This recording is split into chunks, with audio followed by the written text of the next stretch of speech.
اعوذ باللہ من الشیطان اللعین الرجیم بسم اللہ الرحمن الرحیم ان اللہ و ملائکتہ یصلون علی النبی یا ایہا الذین آمنوا صلوا علیہ وسلموا تسلیما اللہم صل علی محمد وعلی محمد۔ تمام ناظرین کی خدمت میں مولوی عباس علی خوئی کا سلام۔ جیسے کہ آپ حضرات مسلسل ہمارے یہ چھوٹے چھوٹے کلپس دیکھتے آ رہے ہیں جو تربیت اولاد کے حوالے سے ہے، اور ہمارا مقصد یہی ہے کہ یہ پیج جو ہم نے بنایا ہے یہ خاص کر بچوں کے لیے ہے، اور ہم چاہتے ہیں کہ ایسے بچوں تک دین کی باتیں پہنچ جائیں جہاں پہ آس پاس میں کوئی دینی مدارس نہیں ہے۔ اسی لیے ہم مسلسل آپ سے یہی گزارش کرتے آ رہے ہیں، آپ اکیلے اس چیز کو نہ دیکھیں بلکہ ایک ثواب جاریہ کے لیے اس کو ہر فرد، ہر آدمی شیئر کرے، اور یقین جانیے کہ اس کا بہت بڑا ثواب ہے۔ نیک باتوں کو پھیلانا، ہم ایسی غیر ضروری چیزوں کو شیئر کرتے رہتے ہیں جس کا تعلق کبھی دین سے نہیں ہوتا۔ ہم چاہتے ہیں کہ یہ چیزیں آگے بڑھائیں، اپنے سارے کانٹیکٹس میں بھیجیں، ہو سکتا ہے ان بچوں تک یہ باتیں پہنچ جائیں۔ ہم نے اس سے پہلے اصول دین اور فروع دین پر روشنی ڈالی تھی، اس کے بعد انبیاء کی ہسٹری جو بہت زیادہ ضروری ہے۔ یہ قرآن کی وہ کہانیاں ہیں جس میں کچھ نہ کچھ ہمارے لیے وہ راز چھپے ہوئے ہیں جو ہمارے کردار کو بدل سکتے ہیں۔ ہر ہسٹری کا پہلو جو ہے نا کچھ نہ کچھ اپنے ساتھ نصیحت لے کے آتا ہے۔ تو ایک ایک نبی کے بارے میں ہم ذکر کرتے چلے آئے ہیں کہ جناب آدم کا ذکر ہو چکا، جناب نوح کا ذکر ہو چکا، جناب ادریس کا ذکر ہو چکا۔ آج انشاءاللہ جناب صالح جو ہے نا قوم سمود کی طرف آئے تھے۔ قوم سمود جو نام پڑا ہے وہ سمود بن عامر کے نام سے منسوب ہے۔ یہ قوم بھی تاریخ میں اگر آپ دیکھیں گے تو بہت قوی ہیکل، طاقتور اور بے پناہ دولت کے مالک۔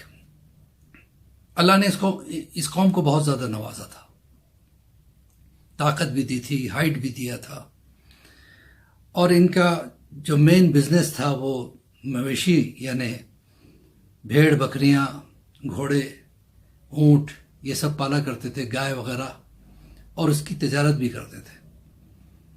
تو اللہ نے ان کو خوب دولت دی تھی۔ دولت کے نشے میں اگر آدمی اپنے آپے سے باہر ہو جاتا ہے تو اس کا کیا حشر ہوتا ہے، یہ قرآن اس کا درس دے رہا ہے۔ جناب صالح جب ان کی طرف آئے، کیونکہ یہ قوم دولت کے نشے میں چور، طاقت کے نشے میں چور، ایک دوسرے پہ بہت ظلم کرنا اور کمزوروں کا مذاق اڑانا، کمزوروں کو جینے نہیں دینا، ان لوگوں کی آستیوں کو ضبط کر لینا، ان کی پراپرٹیز پہ قبضہ کر لینا، یتیموں کا حق مارنا، یہ تمام ان میں عادتیں تھیں۔ جناب صالح کو اللہ نے ان کی طرف بھیجا۔ صالح پیغمبر جب وہاں آئے تو انہوں نے کہنا شروع کیا، دیکھو تم کیا بھول گئے ہو کہ قوم عاد کے ساتھ اللہ نے کیا کیا تھا؟ قوم عاد کو بھی تکبر اور گھمنڈ نے مار ڈالا تھا، تم بھی اسی کے شکار ہو گئے ہو۔ میں اللہ کی طرف سے نبی بن کے آیا ہوں، تمہاری ہدایت کے لیے آیا ہوں۔ تو یہ قوم ان سے کہنے لگی، اگر اللہ کو، پہلی بات تو یہ ہے کہ دو باتیں ہیں۔ پہلی بات تو یہ ہے کہ اگر وہ ہم سے ناراض ہوتا تو ہمیں اتنی طاقت کیوں دیتا، ہمارے پاس اتنی دولت کیوں ہوتی؟ اکثر و بیشتر ہم میں بھی یہ بیماری آ جاتی ہے اور یہ سوچ آ جاتی ہے کہ اگر اللہ ہم سے ناراض ہوتا تو اتنی چیزیں ہمیں کیوں دیتا۔ اللہ امتحان لینے کے لیے بھی دولت دیتا ہے، امتحان لینے کے لیے بھی شہرت دیتا ہے۔ کبھی ہمارا نام زیادہ ہو گیا تو ہم مغرور ہو جاتے ہیں، اور دولت زیادہ ہو گئی تو فرعونیت آ جاتی ہے۔ تو جناب صالح ان کو سمجھانے لگے کہ دیکھو یہ جو تم کر رہے ہو غلط کر رہے ہو، یہ بت پرستی چھوڑو، غریبوں کو مت ستاؤ، بیواؤں پہ ظلم نہ کرو، یتیموں کو مت ستاؤ، تم دیکھتے نہیں کہ کس طریقے سے اللہ نے قوم عاد کو تباہ کر دیا، برباد کر دیا، تم بھی اسی کے شکار ہو رہے ہو۔ انہوں نے کہا کہ پہلی بات تو یہ کہ اگر خدا ہم سے ناراض ہوتا تو ہمیں اتنی دولت کیوں دیتا، اور دوسری بات یہ ہے کہ اگر اللہ کو نبی ہی بنانا تھا تو ہم میں سے کسی کو بناتا۔ ہمارے پاس کیا چیز کی کمی ہے؟ دولت کی کمی ہے یا کیا چیز کی کمی ہے؟ طاقت کی کمی ہے؟ جناب صالح نے کہا کہ دیکھو، دولت کرائٹیریا نہیں ہوتی ہے، طاقت کرائٹیریا نہیں ہوتی، کردار کرائٹیریا ہوتا ہے۔ اللہ جس کو نبی بناتا ہے دیکھ کے بناتا ہے کہ اس میں وہ صلاحیت ہے یا نہیں ہے، وہ چیز کی طاقت ہے یا نہیں ہے۔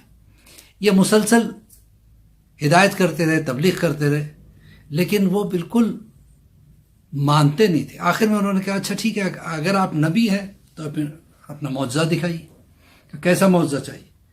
2-3 دن تک آپس میں سر جوڑے ہوئے لوگوں نے مشورہ کیا، ایسی چیز بتاؤ جو نہ ہو سکے۔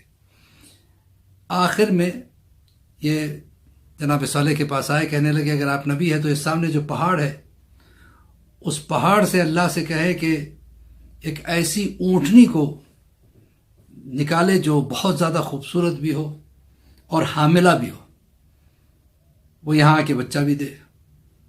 جناب صالح نے دعا کی، دعا قبول ہوگی۔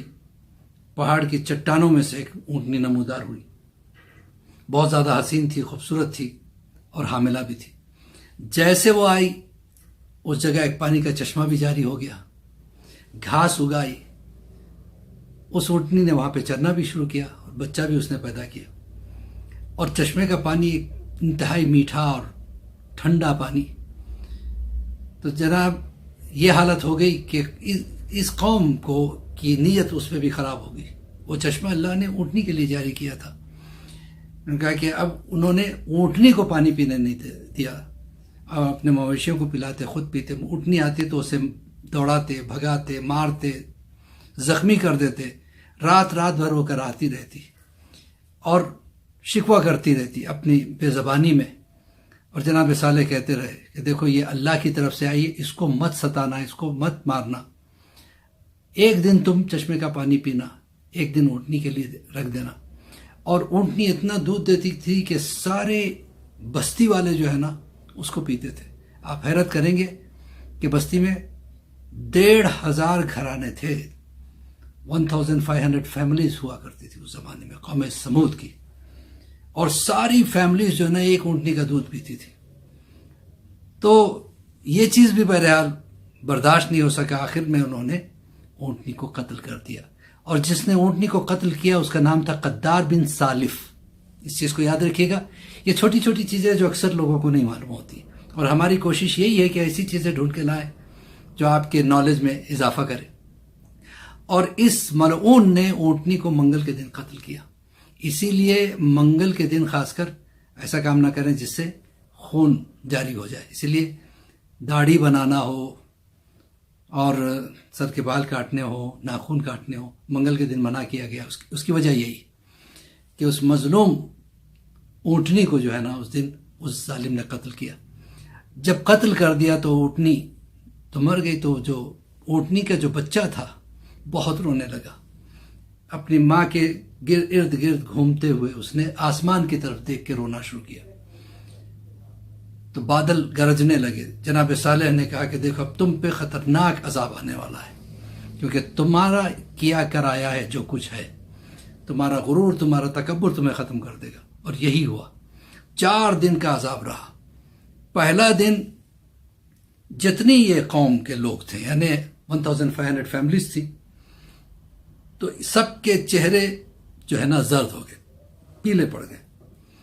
دوسرے دن ان سب کے چہرے جو ہے نا سرخ ہو گئے۔ تیسرے دن ان سب کے چہرے سیاہ ہو گئے، کالے ہو گئے۔ چوتھے دن ایک ایسی خطرناک چیخ کی آواز آئی کہ سب کے سب ختم ہو گئے۔ ان کے ختم ہو جانے کے بعد پھر جناب صالح کے ساتھ 120 آدمی تھے جو ان کے ماننے والے تھے، ان کو لے کے یہ مکہ کی طرف ہجرت کر گئے۔ آج مکہ ہی میں ان کی قبر مطہر بھی ہے۔ تو بہرحال اس سے یہ ملتا ہے کہ اللہ جو ہے نا اگر دولت دے، طاقت دے، تو انسان کو صابر ہونا چاہیے، مغرور نہیں ہونا چاہیے۔ غرور اور تکبر کرنے والوں کو خدا اسی طریقے سے غرق کر دیتا ہے۔ اسلام میں میں نہیں ہے، انسان میں یہ ہوں میں وہ ہوں یہ کبھی تصور نہ کرے. اللہ جو کچھ ہے آپ کے پاس وہ آپ کا کہاں ہے؟ اللہ نے دیا ہے، وہ جب چاہے لے سکتا ہے.